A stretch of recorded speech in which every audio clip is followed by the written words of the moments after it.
আসসালামু আলাইকুম, আশা করি সবাই ভালো আছেন। আজ আমি চলে এলাম নতুন আরেকটি রেসিপি নিয়ে। আজ আমি আপনাদের সঙ্গে শেয়ার করব চিকেন পিৎজা। এটা আমি চুলাতে তৈরি করে দেখাবো। তো আমি চিকেন পিৎজার জন্য এখানে প্রথমে 2 কাপ ময়দা দিয়ে দিচ্ছি।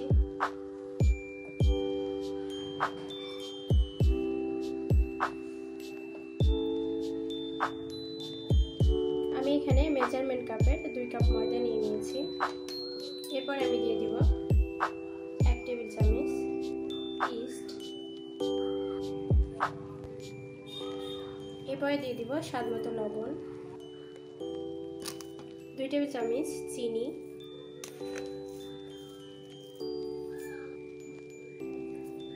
এবার সব উপকরণকে একসঙ্গে খুব সুন্দর করে মিশিয়ে নিব। উপকরণগুলো মেশানো হয়ে যাওয়ার পর আমি দিয়ে দিচ্ছি কুসুম গরম পানি। এখানে পানিটাকে একবারে দিয়ে দেওয়া যাবে না, অল্প অল্প করে দিতে হবে এবং মেশাতে হবে।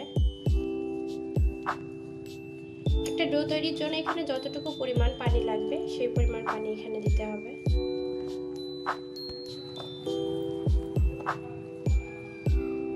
পানিটা মেশানো হয়ে যাওয়ার পর আমি এটাতে দিয়ে দিব 1 টেবিল চামচ সয়াবিন তেল,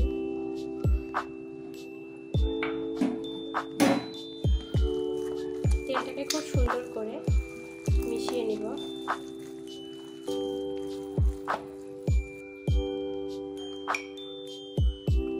ডোটা সুন্দরভাবে মাখানো হয়ে গিয়েছে। এবার আমি এর উপরে একটু সামান্য তেল ব্রাশ করে দিব, যাতে করে আমাদের ডোটি ড্রাই না হয়ে যায়।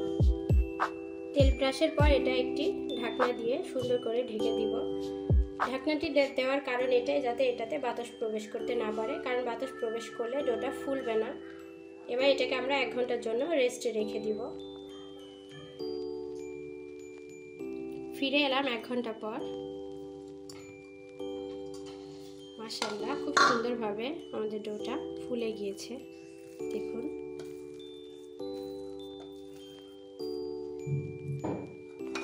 এরপরে আমরা আমাদের নেক্সট প্রসেসে চলে যাব।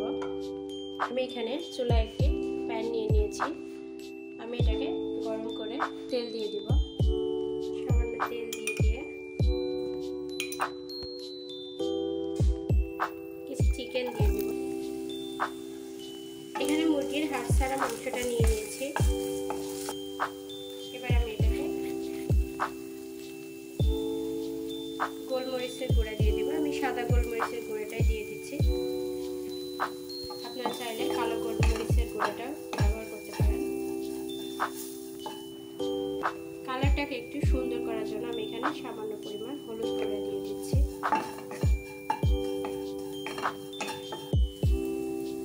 মাংসগুলোকে আমি পানিতে লবণ, আদা বাটা, রসুন বাটা দিয়ে আমি এটাকে সিদ্ধ করে নিয়েছি। এজন্য আমাদের এখানে আলাদা রসুনের কোনো প্রয়োজন পড়বে না। যেহেতু চিকেনগুলো আমি সমস্ত মশলা দিয়েই, মানে বাটা মশলা দিয়ে এটাকে সিদ্ধ করে নিয়েছিলাম, আর যেহেতু এটা সিদ্ধ মশলা, সেক্ষেত্রে এটা খুব বেশি ভেজে নেওয়া লাগবে না, সামান্য ভেজে নিলেই হয়ে যাবে। তো এবার আমরা পিৎজার ডোটি দিয়ে পিৎজাটি তৈরি করে নেব। আমি এটাকে একটু রুটির মতো হালকা করে বেলে নিব। এবার আমি তেল দিয়ে পিৎজার প্লেটটাকে একটু তেল ব্রাশ করে নিব। এবার আমি সেই রুটিটাকে পিৎজার প্লেটে বসিয়ে দেব। এবার আমি হাতের সাহায্যে এটাকে খুব সুন্দর করে সেট করে নিচ্ছি।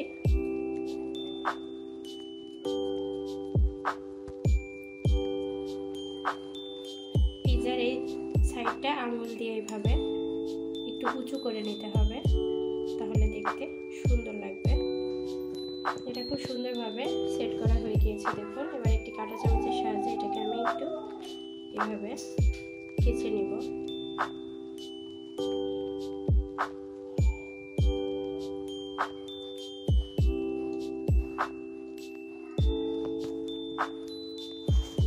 তো হয়ে গিয়েছে।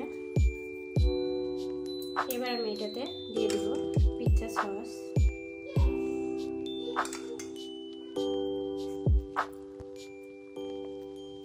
খুব সুন্দরভাবে লাগানো হয়ে গিয়েছে।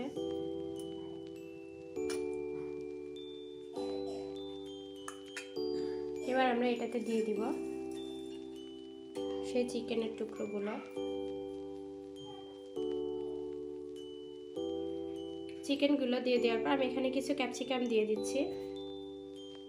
আমি এখানে সবুজ কালারের ক্যাপসিকামটা ব্যবহার করছি, আপনারা চাইলে বিভিন্ন কালারটা দিতে পারেন। আসলে সাজানোটা যার যার পছন্দ অনুযায়ী। আমার ক্যাপসিকামটা আসলে ফ্রোজেন করা ছিল।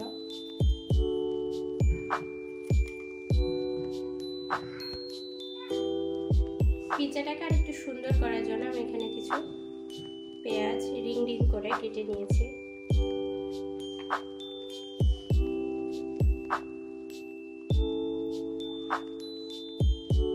এবার আমি উপর দিয়ে চিজ দিয়ে নিচ্ছি।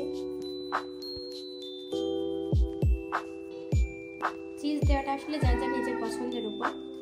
চিজটা যত বেশি দেওয়া যাবে পিৎজাটা খেতে তত বেশি মজা লাগবে, এজন্য আমি একটু বেশি করে দিয়ে নিচ্ছি। তো চিজ দেওয়া হয়ে গিয়েছে। এবার এটাকে আমি 30 মিনিটের জন্য চুলাতে বেক করব।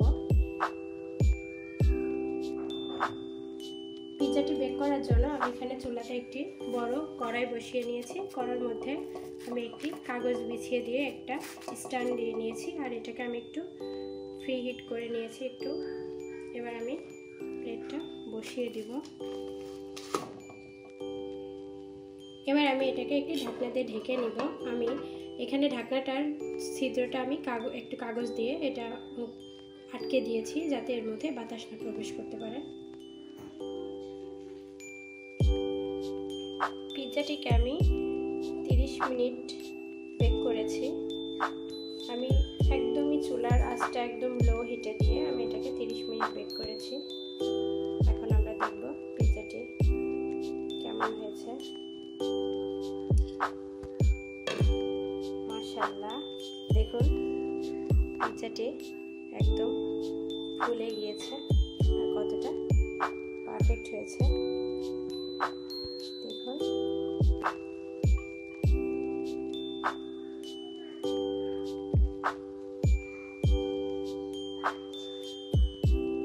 দেখুন কতটা সুন্দর হয়েছে পিৎজাটি।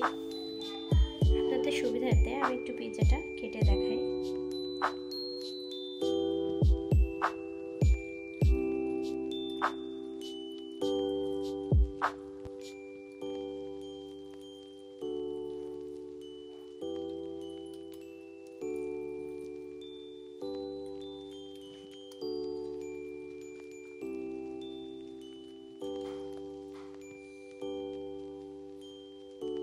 দেখুন পিৎজাটা কতটা পারফেক্ট হয়েছে।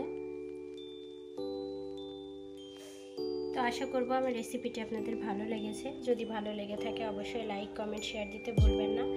আর যারা এখনও আমার চ্যানেলকে সাবস্ক্রাইব করেনি অবশ্যই চ্যানেলটাকে সাবস্ক্রাইব করে রাখবেন। আর সবার আগে ভিডিও পেতে পাশে থাকা বেল আইকনটি প্রেস করে রাখবেন। আর কমেন্ট করে আমাকে জানাবেন ভিডিওটি কেমন লেগেছে।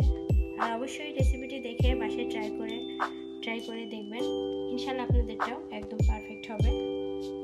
তো আজকের মতো বিদায় নিচ্ছি। দেখা হবে অন্য কোনো দিন অন্য কোনো রেসিপি নিয়ে। সেই পর্যন্ত সবাই ভালো থাকবেন, সুস্থ থাকবেন, আমার জন্য দোয়া করবেন। আল্লাহ হাফেজ।